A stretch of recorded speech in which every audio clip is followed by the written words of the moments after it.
أعمالنا من يهده الله فلا مضل له ومن يضلله فلا هادي له وأشهد أن لا إله إلا الله وحده لا شريك له وأشهد أن محمدا عبده ورسوله أرسله بالهدى ودين الحق ليظهره على الدين كله ولو كره المشركون اللهم صل على محمد وعلى آل محمد كما صليت على إبراهيم وعلى آل إبراهيم إنك حميد مجيد اللهم بارك على محمد وعلى آل محمد كما باركت على إبراهيم وعلى آل إبراهيم إنك حميد مجيد أما بعد فإن أصدق الكتاب كتاب الله وخير السنن سنن محمد صلى الله عليه وسلم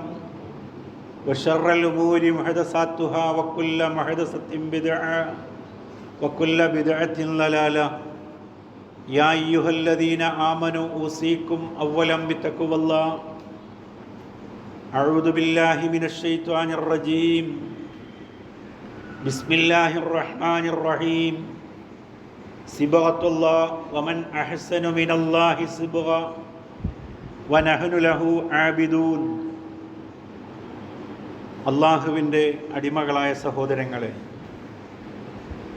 അള്ളാഹുവിൻ്റെ വിധിവിലക്കുകൾ അനുസരിച്ച് ജീവിക്കാൻ എന്നെയും നിങ്ങളെയും ഉണർത്തുകയാണ്, ഉപദേശിക്കുകയാണ്. അപ്രകാരം ജീവിച്ചു മരിക്കാൻ അള്ളാഹു നമ്മെ അനുഗ്രഹിക്കുമാറാകട്ടെ. മതത്തിലെ അതിരുകവിച്ചുകലുകളെ സംബന്ധിച്ചാണ് സംസാരിച്ചു വരുന്നത്. വിശ്വാസത്തിലും അനുഷ്ഠാനത്തിലും മാത്രമല്ല ജീവിതത്തിൽ അതിരുകവിച്ചലുകൾ സംഭവിക്കുന്നത്.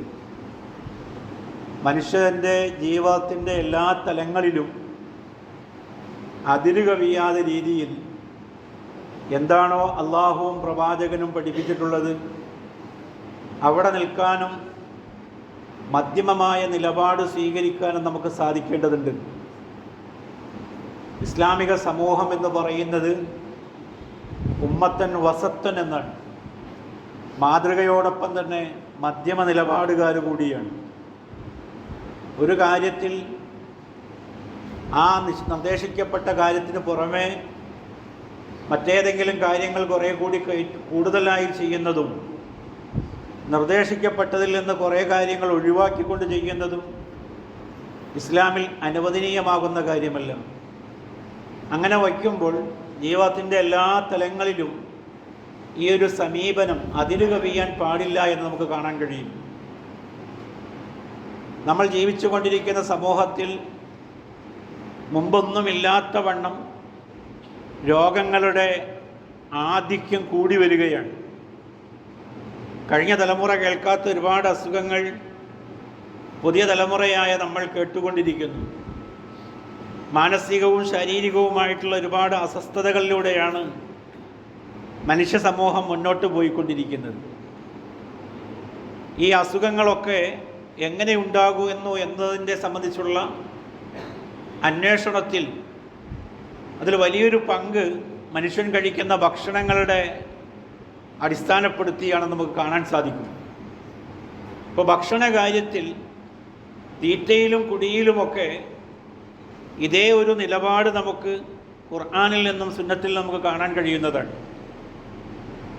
ആമുഖമായി ഞാൻ നിങ്ങളുടെ ശ്രദ്ധയിൽ കേൾപ്പിച്ച വചനം ഖുർആനിലെ 2-ാമത്തെ അധ്യായം സൂറ ബഖറയിലെ 138-ാമത്തെ സൂക്തമാണ്. ആ വചനത്തിലൂടെ അള്ളാഹു നമ്മളോട് പറയുന്ന കാര്യം സിബഗത്തല്ലാഹ്, അള്ളാഹു നൽകിയ വർണ്ണം എന്ന് പറയുന്നത് അതാണ് നമ്മുടേത്. പടച്ചവൻ നൽകിയ വർണ്ണം ദീൻ എന്നത് അലങ്കാരമായി, സൗന്ദര്യമായി, വർണ്ണമായി അനുഭവപ്പെടേണ്ടതുണ്ട്. അതാണ് അള്ളാഹു നമുക്ക് നൽകിയ വർണ്ണം. വമൻ അഹ്സനു മിനല്ലാഹി സുബ്ഗ, അള്ളാഹുവിനേക്കാൾ നന്നായി വർണ്ണം നൽകുന്നവൻ ആരാണുള്ളത്? അള്ളാഹു ചോദിക്കുകയാണ്. വനഹ്നു ലഹു ആബിദൂൻ, വിശ്വാസികൾ ഞങ്ങൾ അള്ളാഹുവിനെ മാത്രം ആരാധിക്കുന്നവരാണ്, അള്ളാഹുവിനെ മാത്രം ആരാധിക്കുന്നവരാണ്. രണ്ട് കാര്യങ്ങൾ ആ ആയത്തിലൂടെ അള്ളാഹു നമ്മുടെ ശ്രദ്ധയിൽ കൊണ്ടുവന്നു. ഒന്ന്, അള്ളാഹു നൽകുന്ന വർണ്ണമാണ് ഒരാൾ അയാളുടെ ദീൻ ഇസ്ലാമായി സ്വീകരിക്കുക വഴിയായി ജീവിതത്തിൽ അയാൾ വച്ചു പുലർത്തുന്നത്. അതിനേക്കാൾ മെച്ചമായൊരു വർണ്ണം ലോകത്ത് കണ്ടെത്തുക സാധ്യമല്ല എന്നതാണ്. ഈ ആയത്തിനെ വ്യാഖ്യാനിച്ച മുഫസ്സിറുകൾ ഇബ്നു അബ്ബാസ് റളിയല്ലാഹുവിനെ ഉദ്ധരിക്കുകയാണ്. എന്താണ് ഈ സിബഗത്തുള്ള എന്ന് പറയുന്നത്? ദീനുല്ലാഹി വ ഇന്നമാ സമ്മാഹു, അള്ളാഹുവിൻ്റെ മതത്തെ അള്ള വിളിച്ച പേരാണ് സിബഗത്തുള്ള എന്നത്. സിബഗത്തൻ ലി അന്നഹു യൽഹറു അസറുദ്ദീൻ അലാ മുതദയ്യിനു കമാ യൽഹറു അസറുസ്സിബഇ അലാ സൗബി. ഒരാൾ തൻ്റെ വസ്ത്രത്തിലെ അലങ്കാരങ്ങൾ, അതിലുണ്ടാക്കിയിട്ടുള്ള ചായങ്ങൾ, വർണ്ണങ്ങളൊക്കെ മറ്റുള്ളവർക്ക് ദൃശ്യമാകുന്ന വിധം ആ വസ്ത്രത്തിൽ എത്രമാത്രം സ്വാധീനമുണ്ടോ, അതേപോലെ മതം ഒരാളുടെ ജീവിതത്തിൽ മറ്റുള്ളവർക്ക് അനുഭവിക്കാൻ പറ്റുന്ന വിധം ആ മതത്തിൻ്റേതായ സ്വാധീനം അയാളിൽ ഉണ്ടാകണം, അടയാളങ്ങൾ ഉണ്ടാകണം എന്നതാണ്. അതാണ് സിബഗത്തുള്ള എന്ന് പറഞ്ഞ താല്പര്യമെന്ന് പറയുന്നത്. സിബഗത്ത് എന്ന വാക്കിന് ആണ് നമ്മൾ വർണ്ണമെന്ന അർത്ഥം കൊടുത്തിട്ടുള്ളത്. എന്നാൽ ഖുർആനിലെ മറ്റൊരു ഭാഗത്ത് രുചി എന്നും ഈ വാക്കിന് അർത്ഥമുണ്ട്, സിബഗത്ത് എന്ന് പറഞ്ഞാൽ. അപ്പോൾ ആ അർത്ഥത്തിൽ വച്ച് നോക്കുകയാണെങ്കിൽ പടച്ചവൻ നൽകിയ രുചിയാണ് എന്നാണ് പറയുന്നത് മതം എന്ന് പറയുന്നത്. മതം ഒരു ടേസ്റ്റായി മാറണം, രുചിയായി മാറണം. എപ്പോഴാണ് ഒരു സംഗതി നമുക്ക് രുചിയായി മാറുക? നമ്മൾ ഭക്ഷണം കഴിക്കുന്നവരാണ്, അത് നന്നായി എന്ന് നമ്മൾ പറയുക നമുക്ക് തൃപ്തിയാകുമ്പോഴാണ്. അപ്പോൾ മതം നമുക്ക് തൃപ്തിയാകേണ്ടതുണ്ട്. ഇമാം മുസ്ലിം തൻ്റെ സഹീഹിൽ രേഖപ്പെടുത്തിയ ഹദീസിൽ ഇപ്രകാരം നമുക്ക് വായിക്കാവുന്നതാണ്. അൻ അബീ സഈദ് അൽ ഖുദരി റളിയല്ലാഹു അൻഹു അന്ന റസൂലുള്ളാഹി സ്വല്ലല്ലാഹു അലൈഹി വസല്ലം ഖാൽ, പ്രവാചകൻ പറഞ്ഞതായി പ്രവാചക അനുചരയിൽപ്പെട്ട അബൂ സഈദ് അൽ ഖുദരി ഉദ്ധരിക്കുന്നു. മൻ റളിയ ബില്ലാഹി റബ്ബൻ വബിൽ ഇസ്ലാമി ദീനൻ വബി മുഹമ്മദിൻ റസൂല, ആരാണോ അള്ളാഹുവിനെ രക്ഷിതാവായും റബ്ബായും അതേപോലെ ഇസ്ലാമിന് ദീനായും പ്രവാചകൻ മുഹമ്മദ് നബി സല്ലല്ലാഹു അലൈഹി വസല്ലമയെ അള്ളാഹുവിൻ്റെ ദൂതനായും തൃപ്തിപ്പെട്ടത്, ആ തൃപ്തിപ്പെട്ടവനെ സംബന്ധിച്ചിടത്തോളം വജബത്ത് ലഹുൽ ജന്ന, തീർച്ചയായും അവന് സ്വർഗം നിർബന്ധമായി എന്നതാണ്.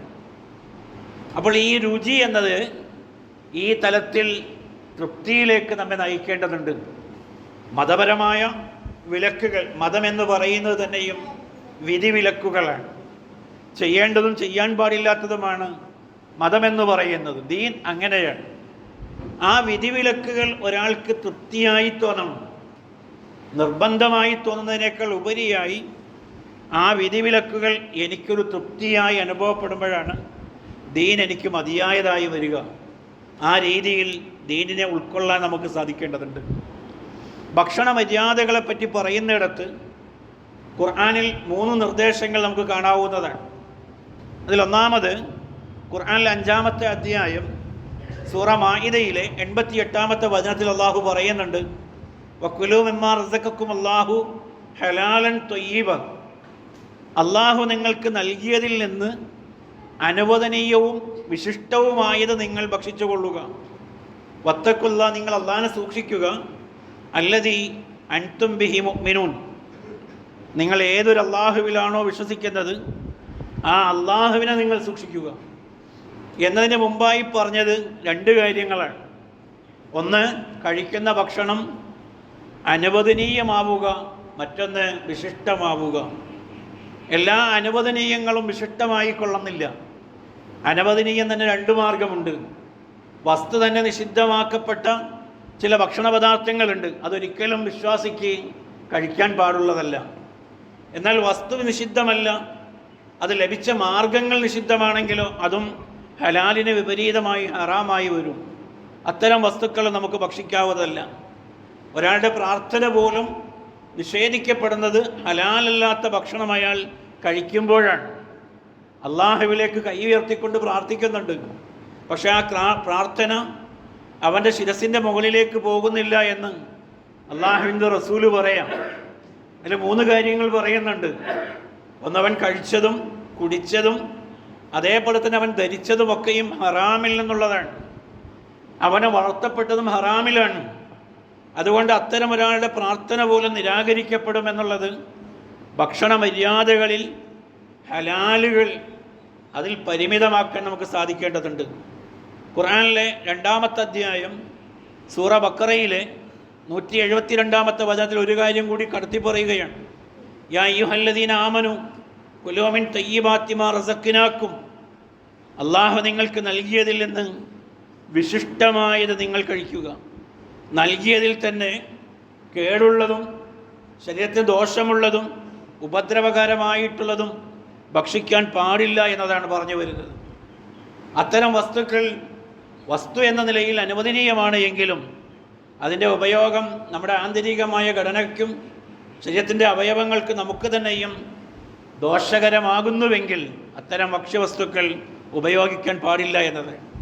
സിബഗത്ത് എന്നതിന് രുചി എന്ന് നമ്മൾ അർത്ഥം പറഞ്ഞു. ഖുർആനിലെ ആ വചനത്തിന് വമൻ അഹ്സന മിനല്ലാഹി സിബഗ എന്ന് പറയുമ്പോൾ അള്ളാഹുവിനേക്കാൾ നന്നായി രുചി നൽകുന്നവൻ ആരുണ്ട് എന്നാണ്. ഭക്ഷണ പദാർത്ഥങ്ങളിൽ കൃത്രിമമായ പല രാസവസ്തുക്കൾ നമ്മൾ കടത്തിക്കൂട്ടുകയാണ്. രുചി വർധനത്തിന് വേണ്ടിയിട്ടാണ് നമ്മളതൊക്കെ ചെയ്യുന്നത്. മതപരമായ വീക്ഷണത്തിൽ അത്തരം മാലിന്യങ്ങൾ അല്ലെങ്കിൽ അത്തരം വസ്തുക്കളുടെ സാന്നിധ്യം ഭക്ഷണത്തെ നിഷിദ്ധമായൊരു പട്ടികയിലേക്ക് കൊണ്ടുപോകുമെന്നുള്ളതാണ്. നമ്മൾ കഴിക്കുന്ന പഴങ്ങൾക്കും പൂക്കൾക്കുമെല്ലാം ഓരോ വർണ്ണമുണ്ട്. ആ വർണ്ണങ്ങൾ കേവലം ആകർഷകം മാത്രമല്ല, അത് നമ്മുടെ ശരീരത്തിൻ്റെ വ്യത്യസ്തങ്ങളായിട്ടുള്ള കാര്യങ്ങൾക്ക് വേണ്ടിയുള്ള വൈറ്റമിനുകൾ അടങ്ങിയിരിക്കുന്നു എന്നുള്ളതാണ്. എന്നാൽ നമ്മൾ പ്രത്യേകമായി കൂട്ടിക്കലർത്തുന്ന മിഠായി, ബിസ്ക്കറ്റ്, അതേപോലെയുള്ള ബേക്കറി പലഹാരങ്ങളിലൊക്കെയും നമ്മൾ കടത്തുന്നത് കൃത്രിമമായിട്ടുള്ള വർണ്ണങ്ങളാണ്.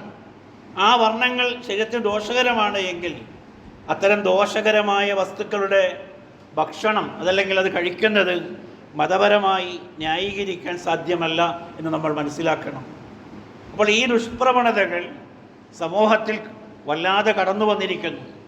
ഒരു വീട്ടിലേക്ക് നമ്മൾ കടന്നു ചെന്നാൽ നല്ല വെള്ളം കൊടുക്കുന്നതിന് പകരം ഇത്തരം രാസമാലിന്യങ്ങളൊക്കെ കൂട്ടിക്കലർത്തിയത് ഭംഗിയായി കൊടുക്കുന്നത് നമുക്ക് തൃപ്തി മാത്രമല്ല, വാങ്ങിക്കഴിക്കുന്ന ആൾക്കും തൃപ്തിയാണ്. മതപരമായൊരു അന്വേഷണം ആ വിഷയത്തിൽ നമ്മൾ നടത്താറില്ല. ആരോഗ്യത്തിന് ഹാനികരമായതൊന്നും മതത്തിലൊരിക്കലും അനുവദനീയമല്ല എന്ന് നമ്മൾ മനസ്സിലാക്കണം. അവിടെയാണ് ത്വയ്യിബാത്തുകളെ പറ്റി പറയുന്നത്. വിശിഷ്ടമായിരിക്കണം കഴിക്കുന്നത് എന്ന് പറയുമ്പോൾ ഈ ഒരു മര്യാദ നമ്മൾ പാലിക്കേണ്ടതുണ്ട്. 4-മതായി കടന്നു വരുന്നത് അമിതമാകരുത് എന്നതാണ്. അതൊരു നിഷിദ്ധമായി പോലും നമ്മൾ കരുതുന്നില്ല. പള്ള പൊട്ടാൻ കണക്കാക്കി ഭക്ഷണം കഴിക്കുന്നത് മതപരമായൊരു നിഷിദ്ധമാണ് എന്ന് മനസ്സിലാക്കുന്ന എത്ര ആളുകളുണ്ട്. അതൊരു നിഷിദ്ധമല്ല എന്നിടത്താണ് ആളുകളുടെയൊക്കെയും ഒരു പൊതുവെയുള്ള ധാരണ എന്ന് പറയുന്നത്. സഹോദരിമാർ പറയാറുണ്ട്, ഇവനൊന്നും കഴിക്കാറില്ല മക്കളെ സംബന്ധിച്ച്, അല്ലെങ്കിൽ ഇവളൊന്നും കഴിക്കാറില്ല എന്നത്. ഒരാൾക്ക് ആവശ്യമുള്ളത് അയാൾ കഴിക്കുമെന്നുള്ളത് ജൈവികമായിട്ടുള്ള ഘടനയുടെ ഭാഗമാണ്. ഒരാൾക്ക് ടോയ്ലറ്റിൽ പോകാൻ തോന്നുമ്പോൾ അയാൾ ഇവിടെ പോയിരിക്കും. ആര് തടഞ്ഞാലും അയാൾ അതിൽ നിന്ന് പിന്തിരിയാൻ സാധ്യമല്ല. എന്നതുപോലെയാണ് വെള്ളം കുടിക്കേണ്ട ഘട്ടത്തിൽ ഒരാൾ വെള്ളം അന്വേഷിക്കും, ഭക്ഷണം കഴിക്കേണ്ട ഘട്ടത്തിൽ ഭക്ഷണം കഴിക്കും. എന്നാൽ അതൊന്നും പോരാതെ നമ്മുടെ അളവിന് മറ്റുള്ളവർ കഴിക്കണമെന്ന് വിചാരിക്കുന്നത് ശരിയായ സമീപനമല്ല. ഖുർആനിൽ നിങ്ങൾ ആലോചിച്ച് നോക്കൂ. 7-ാമത്തെ അധ്യായം സൂറ അറാഫിലെ 31-ാമത്തെ വചനം അള്ളാഹു പറയാണ്, വകുലു വഷ്റബു, നിങ്ങൾ തിന്നുകയും കുടിക്കുകയും ചെയ്തു കൊള്ളുക, വലാ തുസ്രിഫു, എന്നാൽ നിങ്ങൾ അമിതമാകരുത്. അവിടെ അവസാനിപ്പിക്കുകയില്ല, ഇന്നഹു ലാ യുഹിബ്ബുൽ മുസ്രിഫീൻ, അമിതമാകുന്ന ഒരാളെയും അള്ളാഹുവിന് ഇഷ്ടമല്ല എന്നതാണ്. അപ്പോൾ പള്ള നിറയെ ഭക്ഷണം കഴിച്ചു കൊണ്ടുപോകുന്ന ഒരാളെ അള്ളാഹുവിന് ഇഷ്ടമല്ല എന്ന് അള്ളാഹു ആ വചനത്തിലൂടെ പറഞ്ഞറിയിക്കുകയാണ്. അപ്പോൾ എത്രയാണ് മിതമെന്ന് തോന്നുന്നത്? ഒരാൾക്ക് അയാളുടെ സഞ്ചാരത്തിന്, അയാളുടെ പ്രവർത്തനങ്ങൾക്ക്, അയാളുടെ സ്വച്ഛമായ വിഹാരത്തിന് തടസ്സമാകുന്നത് എത്രയാണോ അതാണ് അമിതത്തിലേക്ക് വരിക. അങ്ങനെ പാടില്ല എന്ന് മാത്രം. പ്രവാചകൻ സല്ലല്ലാഹു അലൈഹി വസല്ലമ അവിടെ കൊണ്ട് അവസാനിപ്പിച്ചില്ല. അള്ളാഹുവിൻ്റെ റസൂല് പറഞ്ഞതായി ഇമാമുസ്സുന്ന അഹ്മദ് ബിൻ ഹംബൽ റിപ്പോർട്ട് ചെയ്ത ഹദീസിൽ അതിൻ്റെ അളവിനെ കൂടി പ്രവാചകൻ പറഞ്ഞിരിക്കുന്നു. നോക്കൂ നിങ്ങൾ, അൻ മിഖ്താദ് ബിൻ മഅദിൽ കർബ് റളിയല്ലാഹു അൻഹു സമയത്ത് റസൂലുള്ളാഹി സ്വല്ലല്ലാഹി അലൈഹി വസല്ലം യഖൂൽ, പ്രവാചകൻ പറഞ്ഞതായി കേട്ടു എന്ന് അദ്ദേഹം പറയുകയാണ്. എന്താണ് പറഞ്ഞത്? മാ മലഅ ആദമിയ്യുൻ വിആഅ ശർറ മിൻ ബത്നി, മനുഷ്യൻ തൻ്റെ വയറിനേക്കാൾ മോശമായ ഒരു പാത്രവും നിറച്ചിട്ടില്ല. പ്രവാചകൻ പറയാണ്, നിറച്ച പാത്രങ്ങളിൽ വെച്ച് ഏറ്റവും മോശം അവനവൻ്റെ വയറാണ്. എന്നിട്ട് അല്ലാഹുവിൻ്റെ റസൂല് പറഞ്ഞു, അസ്ബബിനു ആദം ഉക്കുലാത്തുൻ യുഖിംന സുൽബഹു, ഒരു മനുഷ്യനെ തൻ്റെ മുതുക് നിവർത്തി വയ്ക്കാൻ, അവന് നിവർന്ന് നടക്കാൻ, അവന് ജോലി ചെയ്യാൻ ഏതാനും ഉരുളകൾ മതിയാകുമായിരുന്നു. ഫസുലുസുൻ തുആമുൻ, അവൻ്റെ വയറിൻ്റെ 1/3 ഭാഗം ഭക്ഷണത്തിനും, വസുലുസുൻ ഷറാബുൻ, 1/3 ഭാഗം പാനീയത്തിനും, വസുലുസുൻ നഫ്സി, 1/3 ഭാഗം ഒഴിച്ചിടാനും ശ്രദ്ധിക്കണമെന്ന് അല്ലാഹുവിൻ്റെ റസൂല് ആ വചനത്തിലൂടെ പഠിപ്പിക്കുകയാണ്. അപ്പോൾ വയറ് ഫുള്ളായി നിറച്ച് ഭക്ഷണം കഴിക്കുക എന്നത് അതിര് കവിഞ്ഞ നിലപാടാണ് എന്ന് കൃത്യമായി ഇവിടെ പഠിപ്പിക്കുകയാണ്. അപ്പോൾ ആരോഗ്യകരമായൊരു സമൂഹത്തിൻ്റെ കൃത്യമായ കാൽവയ്പിൻ്റെ ഒരു ഭാഗമാണ് ഭക്ഷണ പാനീയത്തിലുള്ള ഈ മിതത്വം എന്ന് പറയുന്നത്. അള്ളാഹുവിൻ്റെ കിതാബിലൂടെ, പ്രവാചക ചര്യകളിലൂടെ അതെല്ലാം വളരെ വ്യക്തമായി പഠിപ്പിക്കുന്നു. എന്നിട്ട് അതിൻ്റെ ഗൗരവം അള്ളാഹു പറയുന്ന നോക്കൂ നിങ്ങൾ, 20-ാമത്തെ അധ്യായം സൂറ ത്വാഹയിലെ 81-ാമത്തെ വചനം, കുലൂ മിൻ ത്വയ്യിബാത്തി മാ റസഖ്നാക്കും, നിങ്ങൾക്ക് നാം നൽകിയതിൽ നിന്നും വിശിഷ്ടമായത് നിങ്ങൾ കഴിച്ചുകൊള്ളുക. വലാ തത്വഗൗ ഫീ, അതിൽ നിങ്ങൾ അതിര് കവിയരുത്. ഫയഹില്ല അലൈക്കും ഒളവി, ഇനി ആരാണോ അങ്ങനെ അതിര് കവിയുന്നത് തീർച്ചയായും അവൻ്റെ മേൽ എൻ്റെ കോപം ഇറങ്ങുന്നതാണ്. വമൻ യഹ്ലിൽ അലൈഹി ഒളവി ഫഖദ് ഹവ, ആരുടെ മേലാണോ നമ്മുടെ കോപം വന്നിറങ്ങുന്നത് അവൻ നാശത്തിൽ പതിച്ചു. ഈ ആയത്തിനെ വ്യാഖ്യാനിച്ച മുഫസ്സിറുകൾ കോപം എന്നതിന് നരകമെന്ന് പറഞ്ഞു. നരകമാണ് അള്ളാഹുവിൻ്റെ കോപത്തിൻ്റെ അന്തിമമായിട്ടുള്ള പരിണതി എന്ന് പറയുന്നത്. അള്ളാഹു ഒരാളുടെ മേൽ കോപിക്കുക എന്ന് പറയുമ്പോൾ ഭക്ഷണപാനീയത്തിൽ അവൻ കാണിക്കുന്ന അതിര് കവിച്ചൽ അള്ളാഹുവിൻ്റെ കോപത്തിന് നിമിത്തമാകുമെന്ന് പറയുമ്പോൾ എത്ര ഗൗരവമുണ്ട് എന്ന് ആലോചിച്ച് നോക്കാം. നമ്മളതൊരു നിഷിദ്ധമായ രീതിയിൽ നമ്മൾ കാണുന്നില്ല, അതൊരു തെറ്റായിപ്പോലും നമ്മൾ ധരിക്കുന്നില്ല, ഒരു വെറുക്കപ്പെട്ട സംഗതിയായിപ്പോലും നമ്മൾ ധരിക്കുന്നില്ല. പക്ഷേ ഖുർആനികമായ പഠനത്തിൽ വളരെ ഗൗരവത്തിൽ അള്ളാഹുവിൻ്റെ കോപമിറങ്ങാൻ നിമിത്തമാകുന്ന സംഗതിയായി കൊണ്ട് പഠിപ്പിക്കുകയാണ്. മനുഷ്യരുടെ ആന്തരികമായ അവയവങ്ങളായ കരളിൻ്റെയും വൃക്കയുടെയും അതേപോലെ തന്നെ ഹൃദയത്തിൻ്റെയും ഒക്കെ സന്തുലിതമായ പ്രവർത്തനത്തിന് നിയന്ത്രിതമായ ആഹാരമാണ് ആവശ്യമെന്നുള്ളത് ഇന്ന് ആരോഗ്യശാസ്ത്രം കൃത്യമായി പറയുന്നതാണ്. അപ്പം നിയന്ത്രിതമായി മിതത്വമായ ഭക്ഷണം ശീലമാക്കണമെന്നതാണ്. എന്നാൽ ആലോചിക്കൂ, ഇതുവഴിയായി ഉണ്ടാകുന്ന മാരകമായ അസുഖങ്ങൾ. അപ്പോൾ അള്ളാഹുവിൻ്റെ കോപമിറങ്ങിയാൽ നരകം ലഭിക്കുന്നു എന്ന് പറഞ്ഞ പോലെ ഒരാൾക്ക് മാരകമായ അസുഖത്തിന് അയാൾ അടിമയായി കഴിഞ്ഞാൽ ആ നരകയാതനയായ ജീവിതം അയാളുടെ അവസാനത്തിൽ അയാൾ അനുഭവിക്കേണ്ടി വരികയാണ്.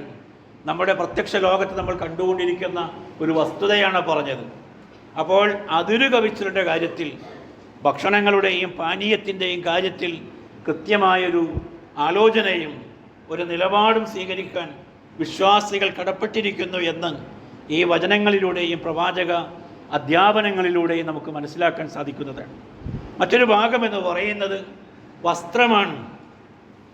നാണം മറക്കാൻ വേണ്ടിയാണ് ആദിമ മനുഷ്യൻ വസ്ത്രം ധരിച്ചത് എങ്കിൽ പുതിയ കാലഘട്ടത്തിൽ ആ വസ്ത്രസങ്കല്പം എന്ന് പറയുന്നത് ലിംഗത്തെ തിരിച്ചറിയാൻ, ആണാണോ പെണ്ണാണോ എന്ന് മനസ്സിലാക്കാൻ വസ്ത്രത്തിലൂടെ കഴിയുന്നു എന്നുള്ളതാണ്.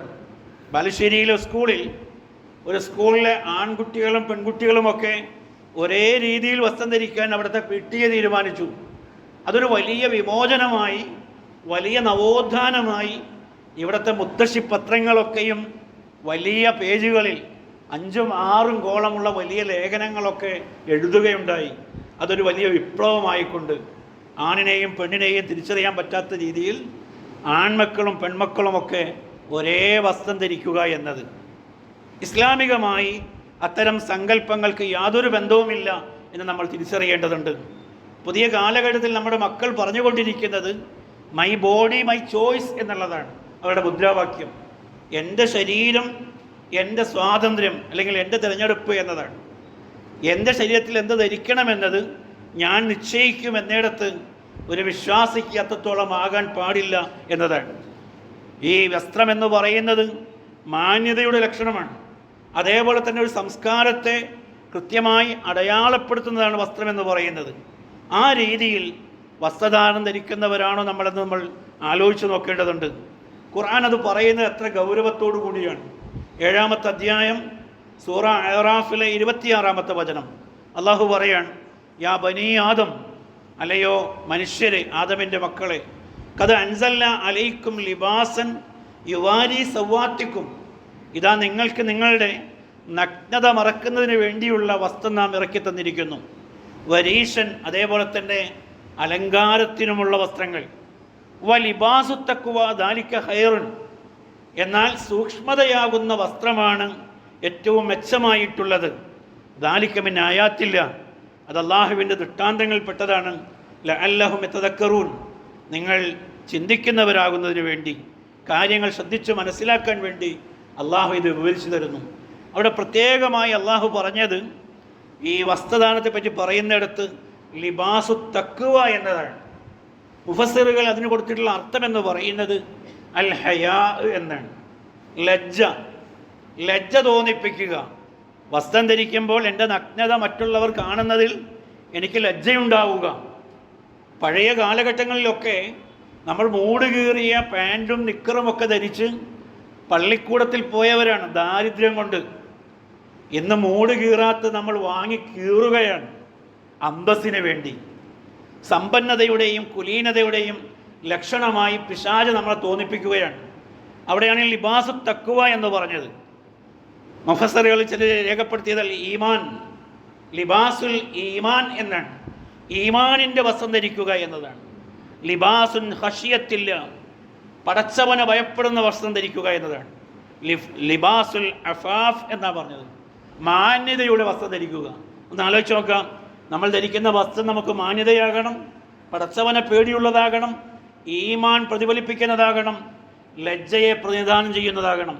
അങ്ങനെയുള്ള വസ്ത്രങ്ങളാണോ നമ്മൾ ധരിക്കുന്നത്, നമ്മുടെ മക്കൾക്ക് നമ്മൾ ധരിക്കാൻ വേണ്ടി വാങ്ങിക്കൊടുക്കുന്നത് എന്ന് നമ്മൾ ആലോചിച്ച് നോക്കേണ്ടതുണ്ട്. വസ്ത്രം പല സംസ്കാരങ്ങളെയും പ്രതിഫലിപ്പിക്കുകയാണ്. ആധുനിക സമൂഹത്തിൽ പാശ്ചാത്യർ വലിച്ചെറിഞ്ഞ പലതും ഇരു കയ്യും നീട്ടി സ്വീകരിക്കാൻ ഏറ്റവും വെമ്പൽ കൊള്ളുന്നൊരു സമൂഹം എന്ന് പറയുന്നത് മതാടിസ്ഥാനത്തിൽ മുസ്ലിങ്ങളാണ്. വസ്ത്രം എത്രയോ വാങ്ങിക്കൂട്ടുന്നവരാണ് നമ്മൾ. 2 പെരുന്നാളിനും പ്രത്യേകമായി വാങ്ങുന്നു, കല്യാണങ്ങൾക്ക് പ്രത്യേകമായി വാങ്ങുന്നു, ഓരോ ആഘോഷങ്ങൾക്കും നമ്മൾ പ്രത്യേകമായി വാങ്ങുന്നു. ആ വാങ്ങുമ്പോഴൊക്കെയും ഈ അതിര് കവിച്ചിൽ വരുന്നുണ്ടോ നമ്മൾ ആലോചിച്ച് നോക്കാറില്ല. ആരെയാണ് നമ്മൾ അനുകരിക്കുന്നത് നമ്മൾ നോക്കാറില്ല. ഇന്നല്ലാഹ ജമീലുൻ യുഹിബ്ബുൽ ജമാൽ, അള്ളാഹു സൗന്ദര്യമുള്ളവനാണ്, അവൻ സൗന്ദര്യത്തെ ഇഷ്ടപ്പെടുന്നു. നല്ല വസ്ത്രം ധരിക്കുന്ന ഒരിക്കലും മതം എതിരല്ല എന്ന് നമുക്കതിലൂടെ കാണാൻ കഴിയും. എന്നാൽ ഏതെങ്കിലും ഒരു സമൂഹത്തെ നിങ്ങൾ അനുകരിക്കുന്നുവെങ്കിൽ മൻ തശബ്ബഹ ബി ഖൗമിൻ ഫഹുവ മിൻഹും, നിങ്ങൾ ആ ഗണത്തിൽപ്പെട്ടവനായിരിക്കും എന്നതാണ് പ്രവാചകൻ സല്ലല്ലാഹു അലൈഹി വസല്ലം പഠിപ്പിക്കുന്നത്. അതുകൊണ്ട് മറ്റ് സമൂഹങ്ങളെ അനുകരിക്കുന്ന രീതി, സെലിബ്രിറ്റികളെ അനുകരിക്കുന്ന രീതി, അത്തരം രീതികൾ വിശ്വാസികൾക്ക് ഭൂഷണമല്ല എന്ന് നമ്മൾ തിരിച്ച് മനസ്സിലാക്കേണ്ടതുണ്ട്. ബുഖാരി ഉദ്ധരിക്കുന്ന ഹദീസിൽ അള്ളാഹുവിൻ്റെ റസൂല് പറയാം, ലഅന റസൂലുള്ളാഹി സ്വല്ലല്ലാഹു അലൈഹി വസല്ലം അൽ മുതശബ്ബിഹീന മിനൽ റിജാലി ബിൻ നിസാഇ വൽ മുതശബ്ബിഹാത്തി മിനൻ നിസാഇ ബിർ റിജാൽ, ആൺവേഷം ധരിക്കുന്ന സ്ത്രീയെയും സ്ത്രീ വേഷം ധരിക്കുന്ന ആണിനെയും അള്ളാഹുവിൻ്റെ റസൂൽ ശപിച്ചിരിക്കുന്നു എന്നുള്ളതാണ്. ഇപ്പോൾ വസ്ത്രം എന്ന് പറയുന്നത് ഐഡൻറ്റിറ്റി ആകണം. ഇതാരാണ്, ആണാണോ പെണ്ണാണോ എന്നൊക്കെ തിരിച്ചറിയാൻ പറ്റുന്ന വിധത്തിലായിരിക്കണം വസ്ത്രമെന്ന് കൃത്യമായി അടയാളപ്പെടുത്തുകയാണ്. അത്തരം എല്ലാ അതിർവരമ്പുകളെയും ഇല്ലാതാക്കി കളയുന്ന രീതിയിലുള്ള വസ്ത്രവിധാനം പാടില്ല എന്ന് നമ്മൾ തിരിച്ചറിയേണ്ടതുണ്ട്. നോക്കൂ നിങ്ങൾ, പ്രവാചകൻ സല്ലല്ലാഹു അലൈഹി വസല്ലം പറയാൻ 2 സമൂഹങ്ങൾ ഇവിടെ വരാനുണ്ട്. ഞാൻ അവരെ കണ്ടിട്ടില്ല, പക്ഷേ അവരുടെ ലക്ഷണങ്ങൾ ഞാൻ പറഞ്ഞു തരാം. അതിൽ ഒന്നാമതായി പ്രവാചകൻ പറഞ്ഞത് ഭരണകൂടത്തെ സംബന്ധിച്ചാണ്. അവരുടെ കയ്യിൽ ചാട്ടവാറുകൾ ഉണ്ടാകും. ആ ചാട്ടവാറുകൾ ഏതുപോലെയാണ്? പശുവിൻ്റെ വാല് പോലെയാണ്. എന്താണ് പശുവിൻ്റെ വാലിൻ്റെ പ്രത്യേകത? അതെപ്പോഴും ഇങ്ങനെ വീശിക്കൊണ്ടിരിക്കും. ആ വാല് ഏത് മാലിന്യത്തിൽ മുങ്ങിയാലും ആ മുങ്ങുന്നത് വീശിയാൽ നമ്മുടെ വസ്ത്രങ്ങൾ കേടാകും, നമ്മുടെ ശരീരം മാലിന്യമാകും. അത് പശുവിന് വിചാരമില്ല, അങ്ങനെ ഒരു അവബോധം പശുവിനില്ല. എന്നതുപോലെ ഭരണകൂടങ്ങൾ തങ്ങളുടെ കൈകളിലെ ചെങ്കോലുകൾ കൊണ്ട് അല്ലെങ്കിൽ തങ്ങളുടെ കയ്യിൽ ലഭിച്ച അധികാരം കൊണ്ട് ആ അധികാരം എപ്പോഴും പ്രയോഗിച്ചുകൊണ്ടിരിക്കും. അത് ആരെയൊക്കെ വേദനിപ്പിക്കും, ആരുടെയൊക്കെ ന്യായങ്ങളെ തകർത്തുകളയും, ഏതെല്ലാം മനുഷ്യൻ്റെ നീതി നിഷേധിക്കും എന്നത് അത്തരം ഭരണകൂടങ്ങൾ ചിന്തിക്കുകയില്ല എന്ന് പ്രവാചകൻ പറയാം, അള്ളാഹുവിൻ്റെ റസൂല് പറയാം. ആ സമൂഹത്തെ ഞാൻ കണ്ടിട്ടില്ല, പക്ഷെ അവരുടെ ചേലും കോലൊക്കെ ഇങ്ങനെയാണ്. എന്നിട്ട് റസൂല് പറഞ്ഞു രണ്ടാമത്തെ ഒരു വിഭാഗം, അതാരാണ്? നിസാഉൻ കാസിയാത്തുൻ ആരിയാത്ത്, ഉടുത്ത നഗ്നകളായ സ്ത്രീകളെ സംബന്ധിച്ചാണ് പ്രവാചകൻ പറഞ്ഞത്. മുമീലത്തുൻ മായിലാത്തുൻ, ചാഞ്ഞും ചെരിഞ്ഞും നടക്കുന്ന ആളുകളാണവർ. റുഊസഹുന്ന കഅസ്നിമത്തിൽ ബുഖ്തി, ഒട്ടകത്തിൻ്റെ പൂഞ്ഞ പോലെ ആളുകളെ വശീകരിക്കുമാറ് അവർ പ്രത്യേകമായി ചാഞ്ഞും ചെരിഞ്ഞും നടക്കുമെന്ന് റസൂൽ സല്ലല്ലാഹു അലൈഹി വസല്ലം പറയുകയാണ്. ലാ യദ്ഖുലുൽ ജന്നത, അവർ ഒരിക്കലും സ്വർഗത്തിൽ പ്രവേശിക്കുകയില്ല. വലാ യജിദുന റീഹഹ, ആ സ്വർഗത്തിൻ്റെ പരിമളം അവർ ആസ്വദിക്കുകയില്ല എന്ന് പറയുന്നത്. എത്ര ഗൗരവത്തോടു കൂടിയാണ് പ്രവാചകൻ സല്ലല്ലാഹു അലൈഹി വസല്ലം വന്നു ചേരാനിരിക്കുന്ന സമൂഹത്തിൻ്റെ ലക്ഷണങ്ങൾ കൃത്യമായി പറയുന്നത്. നോക്കൂ നിങ്ങൾ, 2 ലക്ഷത്തിൻ്റെയും 3 ലക്ഷത്തിൻ്റെയും ഒക്കെ വസ്ത്രങ്ങൾ വിപണിയിൽ നമുക്ക് വാങ്ങാൻ കിട്ടും. പക്ഷെ അത് വാങ്ങിച്ചിട്ടുന്ന ആൾ ചിന്തിക്കുന്നത് ശരീരത്തിൻ്റെ ഏതെല്ലാം ഭാഗങ്ങൾ പുറത്ത് കാണിക്കാം എന്നതാണ്. വസ്ത്രം ധരിക്കുമ്പോൾ എല്ലാം മറയണമെന്നുള്ള പഴയ കൺസെപ്റ്റ് വിട്ട് എന്തെല്ലാം ഭാഗങ്ങൾ ആളുകളെ കാണിക്കാൻ കഴിയുമെന്നിടത്തേക്ക് മാറി ചിന്തിക്കുകയാണ്. എത്ര അർത്ഥവത്തായിട്ടാണ് പ്രവാചകൻ പറഞ്ഞത്, ഉടുത്ത നഗ്നകൾ എന്ന് പറഞ്ഞത്. ആ രീതിയിലേക്ക് പോവാൻ ചാഞ്ഞും ചെരിഞ്ഞും നടക്കുന്ന ആളുകൾ.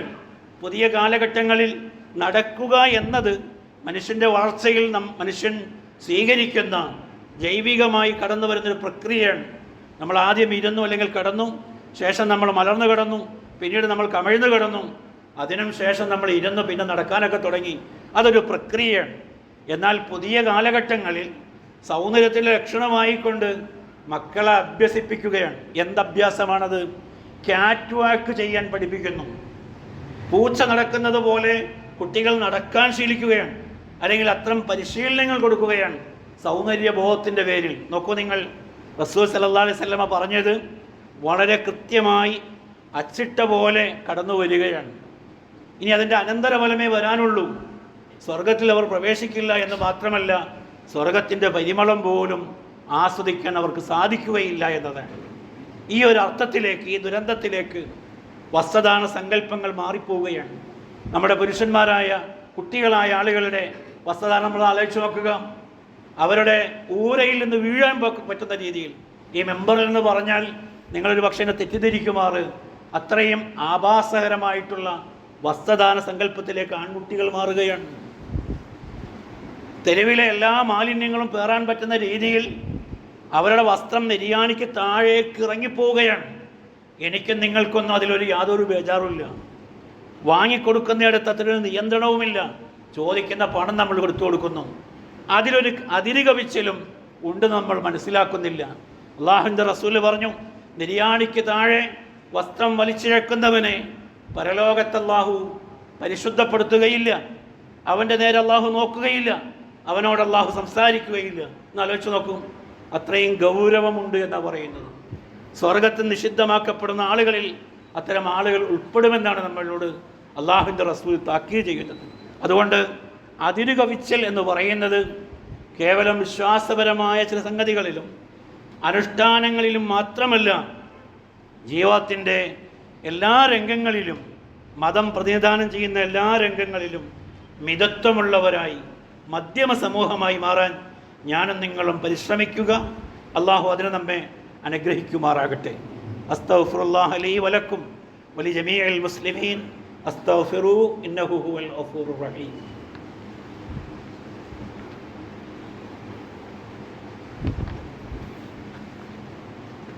അൽഹംദുലില്ലാഹ് അസ്സലാത്തു വസ്സലാമു അലാ റസൂലില്ലാഹ് വഅലാ ആലിഹി വസഹ്ബിഹി അജ്മഈൻ. യാ അയ്യുഹല്ലദീന ആമനു ഉസീക്കും സാനിയൻ ബിത്തഖ്വല്ലാഹ്.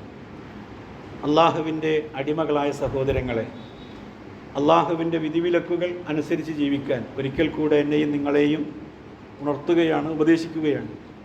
അപ്രകാരം ജീവിച്ചു മരിക്കാൻ അള്ളാഹു നമ്മെ അനുഗ്രഹിക്കുമാറാകട്ടെ. ഒരു വർഷം ലോകത്ത് യുദ്ധം മൂലം മരിക്കുന്നതിനേക്കാൾ കൂടുതൽ ആളുകൾ റോഡ് അപകടങ്ങളിൽ മരിക്കുന്നു എന്നുള്ളതാണ് പുതിയ കണക്ക് എന്ന് പറയുന്നത്. പലപ്പോഴും നമ്മുടെ അശ്രദ്ധമായ ഡ്രൈവിങ്ങോ അതല്ലെങ്കിൽ സൗകര്യത്തിന് വേണ്ടി സ്ഥാപിക്കപ്പെട്ട നിയമങ്ങളുടെ ലംഘനമോ ഒക്കെയാണ് ഇത്തരം ദുരന്തത്തിലേക്ക് ആളുകളെ കൊണ്ടെത്തിക്കുന്നത്. നമ്മുടെ രാജ്യത്തെ റോഡ് അപകടങ്ങളിൽ ഏറ്റവും കൂടുതൽ റിപ്പോർട്ട് ചെയ്യപ്പെടുന്നത് അല്ലെങ്കിൽ ഏറ്റവും കൂടുതൽ റോഡ് അപകടങ്ങൾ നടക്കുന്ന സംസ്ഥാനം എന്ന് പറയുന്നത് നമ്മുടെ ചെറിയ കേരളമാണ്. നമ്മൾ മനസ്സിലാക്കേണ്ടതുണ്ട്. ഒരു ദിവസം 130 അപകടങ്ങൾ ശരാശരി നമ്മുടെ റോഡുകളിൽ സംഭവിക്കുന്നു എന്നുള്ളതാണ് ഒരു കാര്യം. മതപരമായി ഈ വിഷയത്തെ എങ്ങനെ നമുക്ക് മനസ്സിലാക്കാൻ സാധിക്കുമെന്ന് നമ്മൾ പരിശോധിക്കേണ്ടതുണ്ട്. അതിലൊന്ന്, അപകടങ്ങളിൽ ഏറ്റവും പ്രധാനപ്പെട്ട വില്ലൻ എന്ന് പറയുന്നത് അമിത വേഗതയാണ്. ഖുർആനിലെ 31-ാമത്തെ അധ്യായം സൂറ ലുക്മാനിൽ ലുക്മാൻ അലൈഹിസ്സലാം തൻ്റെ മകനെ അഭ്യസിപ്പിക്കുന്ന, മകന് കൊടുക്കുന്ന ഉപദേശങ്ങളിൽ വളരെ പ്രധാനപ്പെട്ടൊരു ഉപദേശം വക്സിദ് ഫീ മഷീക്ക്, നീ നിൻ്റെ നടത്തം മിതത്വമാക്കുക എന്നതാണ്. സഞ്ചാരം മിതത്വമാക്കണം, സ്പീഡ് കുറക്കണം എന്നല്ല പറഞ്ഞത്, മറിച്ച് നിയന്ത്രണം നിൻ്റെ കയ്യിൽ വരത്തക്ക വിധത്തിൽ ഒരു മിതത്വം പാലിക്കണം എന്നതാണ്. എത്ര ആ അധ്യാപനം നമ്മുടെ റോഡുമായി എത്രമേൽ ബന്ധമുണ്ട് നമ്മൾ ആലോചിച്ച് നോക്കാവുന്നതാണ്. നമ്മുടെ ധൃതിയാണ് എത്രയോ അപകടങ്ങൾ. ഈ കഴിഞ്ഞ കാലത്ത് കുറേ സംഭവങ്ങളുണ്ടായി, ഒന്നും നമ്മൾ ഉദ്ധരിക്കുന്നില്ല, നമ്മളെല്ലാവരും അറിവുള്ളവരാണ്. പക്ഷെ അതിൽ പലതും അമിതമായ വേഗത കൊണ്ടാണ് നമ്മൾ തിരിച്ചറിയേണ്ടതുണ്ട്. അതേപോലെ തന്നെ നമ്മുടെ ധൃതിയാണ്. ആ ധൃതിയിലേക്ക് നമ്മെ നയിക്കുന്നൊരു കാരണം അള്ളാഹുവിൻ്റെ റസൂല് പറഞ്ഞു, ധൃതിയെല്ലാം പിശാചിൽ നിന്നുള്ളതാണ്. മതം നമ്മളോട് ആവശ്യപ്പെടുന്നത് അവധാനതയാണ്. ഒരു കാര്യത്തിൻ്റെ ഗൗരവത്തിൽ സമീപിക്കുക. ധൃതി എല്ലാ രംഗത്തും ഒരുപക്ഷെ വലിയ നാശത്തിലേക്ക് നമ്മെ നയിക്കാൻ അതുവഴിയായി സാധിച്ചേക്കും എന്നുള്ളത് കൊണ്ട് ധൃതിയെ നമ്മൾ ഉപേക്ഷിക്കേണ്ടതുണ്ട്. നമ്മൾ വീട്ടിൽ നിന്ന് ഇറങ്ങുമ്പോൾ ഒരു 10 മിനിറ്റ് നേരത്തെ ഇറങ്ങുന്നതിന് പകരം 10 മിനിറ്റ് വൈകി വന്നതിന് ശേഷം റോഡിലൂടെ അഡ്ജസ്റ്റ് ചെയ്യുക എന്നുള്ളതാണ്. അപ്പോൾ സ്പീഡിലൂടെയാണ് നമ്മൾ ആ അഡ്ജസ്റ്റ്മെൻറ്റ് നടത്തുന്നത്. നമ്മുടെ സ്പീഡ് നമ്മളെ നിയന്ത്രിക്കുന്നില്ല എങ്കിൽ സ്പീഡ് നമ്മളെ നിയന്ത്രിക്കുന്നൊരു ഘട്ടം വരും. എന്നുവെച്ചാൽ അപകടത്തിൽ നമ്മെ കൊണ്ട് എത്തിക്കുമെന്നുള്ളതാണ്. അതുകൊണ്ട് ഇത്തരം ധൃതികൾ പാടില്ല എന്ന് നമ്മൾ മനസ്സിലാക്കണം. നമ്മുടെ നിരത്തുകൾ അപകടകരങ്ങളായിട്ടുള്ള യുദ്ധക്കളങ്ങളായി മാറിയെങ്കിൽ അതിനിവിടെ ഭരിക്കുന്ന ഭരണകൂടത്തിനൊരു വലിയ പങ്കുണ്ട്. നമ്മുടെ മദ്യ വ്യവസായം വളരെ വ്യാപകമായി കൊണ്ടിരിക്കുകയാണ്. പുതിയ കാലത്ത് നമ്മൾ കേട്ടൊരു സംഗതി, എല്ലാ ബസ് സ്റ്റാൻഡുകളിൽ കൂടിയും ബീവറേജിൻ്റെ ഔട്ട്ലെറ്റുകൾ വരാൻ പോകുന്നു എന്നുള്ളതാണ്. അതെന്തായി എന്ന് നമുക്കറിയില്ല. എന്നാലും കയ്യെത്തും ദൂരത്ത് ഇത് വളരെ വ്യാപകമായി കിട്ടുന്ന ഒരവസ്ഥ വരികയാണ്. ആ അവസ്ഥയാണ് വലിയ അപകടത്തിലേക്ക് കാര്യങ്ങൾ കൊണ്ടെത്തിക്കുന്നത്. അതുകൊണ്ട് പൈശാചിക വൃത്തിയെ സംബന്ധിച്ച് പറഞ്ഞപ്പോൾ അള്ളാഹു പ്രത്യേകമായി പറഞ്ഞ റിജ്സൻ മിൻ അമലി ശൈത്താൻ എന്നുള്ളതാണ്. മദ്യത്തിലൂടെ അള്ളാഹു പിശാച് ഉദ്ദേശിക്കുന്നത് ജനങ്ങൾക്കിടയിൽ കുഴപ്പമുണ്ടാക്കലാണ്. നമുക്ക് നാശകരങ്ങളായിട്ടുള്ള കാര്യങ്ങളാണ് മദ്യസേവയിലൂടെ ഉണ്ടാവുക എന്നുള്ളത്. കർശനമായി നിയന്ത്രിക്കാൻ ഭരണകൂടങ്ങൾക്ക് കഴിയണം. വിശ്വാസികൾ എന്ന നിലയിൽ അത്തരം കാര്യങ്ങളെ കൃത്യമായി ഉൾക്കൊള്ളാൻ നമുക്ക് സാധിക്കേണ്ടതുണ്ട്. 4-മതായി പറയുന്നത് അശ്രദ്ധയില്ലാത്ത, ശ്രദ്ധയോട് കൂടിയിട്ടുള്ള വാഹന നിയന്ത്രണവും അതേപോലെ തന്നെ ഡ്രൈവിങ്ങും ഒക്കെ ഉണ്ടാകണമെന്നുള്ളത്. വഴിയിലൊരു ഉപദ്രവം ഉണ്ടാക്കാൻ നമ്മുടെ അശ്രദ്ധ കാരണമായിട്ടുണ്ട് എങ്കിൽ വിശ്വാസി തൻ്റെ രക്ഷിതാവിൻ്റെ മുമ്പിൽ കോടതിയിൽ നിന്നൊക്കെ എന്തെങ്കിലുമൊക്കെ പറഞ്ഞ് രക്ഷപ്പെടാൻ ഒരുപക്ഷെ സാധിച്ചാൽ പോലും അള്ളാഹുവിൻ്റെ അടുക്കൽ അതിന് സമാധാനം ബോധിപ്പിക്കേണ്ടവനാണ് എന്നൊരു തിരിച്ചറിവ് നമുക്കുണ്ടാകണം. അപ്പോൾ അശ്രദ്ധ എന്ന് പറയുന്നത് നിയമങ്ങളുടെ ലംഘനമാണ്. അങ്ങോട്ട് പോകാൻ പാടില്ല എന്ന് പറയുമ്പോൾ ആ ദിക്കിലേക്ക് പോകാനുള്ള വ്യഗ്രത, നിർത്തണമെന്ന് പറയുമ്പോൾ നിർത്താതിരിക്കാനുള്ള ആവേശം, ഇതൊക്കെയും അശ്രദ്ധയുടെ ഭാഗമാണ്. അതുകൊണ്ട് നിയമങ്ങളെ പാലിക്കാൻ വിശ്വാസികൾ ബാധ്യസ്ഥരാണ് നമ്മൾ തിരിച്ചറിയേണ്ടതുണ്ട്. ഒരു അപകടമുണ്ടാകുമ്പോൾ വിശ്വാസികൾ സെൽഫി എടുക്കാൻ ശ്രദ്ധയുള്ളവരാകരുത്. അത് നമ്മുടെ കടപ്പാടാണ്. ഒരാൾക്ക് എന്ത് സഹായം ചെയ്തു കൊടുക്കാൻ കഴിയും? ഒരാളുടെ ഒരു ജീവൻ രക്ഷിച്ചാൽ ലോകത്തുള്ള എല്ലാ മനുഷ്യരെയും രക്ഷിച്ചതിന് തുല്യമാണ് എന്ന് അള്ളാഹുവിൻ്റെ റസൂൽ ഖുർആനിലൂടെ തന്നെയാണ് നമ്മെ പഠിപ്പിക്കുന്നത്. അപ്പോൾ അതൊരു വലിയ ഗൗരവമുള്ള കാര്യമാണ്. വഴിയിൽ നിൽക്കരുത് എന്ന് പ്രവാചകൻ പറയുന്നുണ്ട്. പ്രവാചകനോട് വഴിവാണിഭക്കാരായ അനുജന്മാർ പറയുന്നുണ്ട്, റസൂലെ, ഞങ്ങളുടെ കച്ചവടങ്ങൾ നടക്കുന്നത് വഴിയോരങ്ങളിലാണ്, അതുകൊണ്ട് ഞങ്ങൾക്കത് നിൽക്കാതിരിക്കാൻ സാധിക്കില്ല എന്ന് പറയുമ്പോൾ പ്രവാചകൻ അവരോട് ചില നിയമങ്ങൾ പഠിപ്പിച്ചു കൊടുക്കുന്നുണ്ട്. ഒന്ന്, നിങ്ങളുടെ കണ്ണുകൾ നിങ്ങൾ താഴ്ത്തണമെന്നതും നന്മ കൽപ്പിക്കുകയും തിന്മ വിരോധിക്കുകയും ചെയ്യണമെന്നതും അതേപോലെ തന്നെ മറ്റുള്ളവരെ സഹായിക്കണമെന്നതുമൊക്കെയും വഴിയോടുള്ള കടമകളുടെ ഭാഗമായി വിശ്വാസികളെ പഠിപ്പിക്കുകയാണ്. അതേപോലെ പ്രവാചകൻ പഠിപ്പിച്ച മറ്റൊരു അധ്യാപനമാണ് ബുഖാരി മുസ്ലിമും റിപ്പോർട്ട് ചെയ്ത ഹദീസിൽ നമുക്ക് കാണാവുന്നത്. അൽ ഈമാനു ബിദ്ഉൻ വസബഊന ശുഅബ. ഈമാൻ എന്ന് പറയുന്നത് 70-ലധികം ശാഖകളുള്ളതാണ്. ഫഅഫ്ളലുഹ, അതിലെ ഏറ്റവും ശ്രേഷ്ഠമായ ശാഖ എന്ന് പറയുന്നത് ലാ ഇലാഹ ഇല്ലല്ലാഹ് എന്നതാണ്. ഇസ്ലാമിൽ ഒരിക്കലും മാറ്റിവെക്കാൻ സാധ്യമല്ലാത്ത മൗലികമായിട്ടുള്ള വചനമാണ് പറഞ്ഞത്. അതിനാഹ, അതിന് താഴെയുള്ളത് ഇമാത്തത്തുൽ അദാ അനിത്വരീഖ്, വഴിയിൽ നിന്ന് ഉപദ്രവം നീക്കലാണ്. എല്ലാ ഘോഷയാത്രകളും എല്ലാ പ്രകടനങ്ങളും വഴിയടച്ചുകൊണ്ട് മറ്റുള്ളവരെ ശല്യപ്പെടുത്തിക്കൊണ്ട് തങ്ങളുടെ ശക്തിയും അധീശത്വവുമൊക്കെ ജനങ്ങളുടെ മുന്നിൽ അവതരിപ്പിക്കാനുള്ള മാർഗങ്ങളായി നമ്മുടെ നിരത്തുകൾ മാറുന്നുണ്ട് എങ്കിൽ അതിൽ വിശ്വാസികൾ ഇടപെടാൻ പാടില്ല എന്നതാണ്. അതിൽ നിന്ന് ഒഴിഞ്ഞു നിൽക്കേണ്ടവരാണവർ. നമ്മളുടെ ഘോഷയാത്രകളും നമ്മുടെ പ്രകടനങ്ങളും വഴിയായി ഒരാൾക്ക് ശല്യമുണ്ടാകുന്നുവെങ്കിൽ പ്രവാചകൻ്റെ ഈ അധ്യാപനത്തിനോട് കൊഞ്ഞനം കുത്തുന്നവരായി നമ്മൾ മാറിപ്പോകാൻ സാധ്യതയുണ്ട്. അതുകൊണ്ട് തന്നെ വഴിയിൽ ഉപദ്രവമുണ്ടാക്കുന്ന ഒരു പരിപാടികൾക്കും വിശ്വാസികൾ പാടില്ല.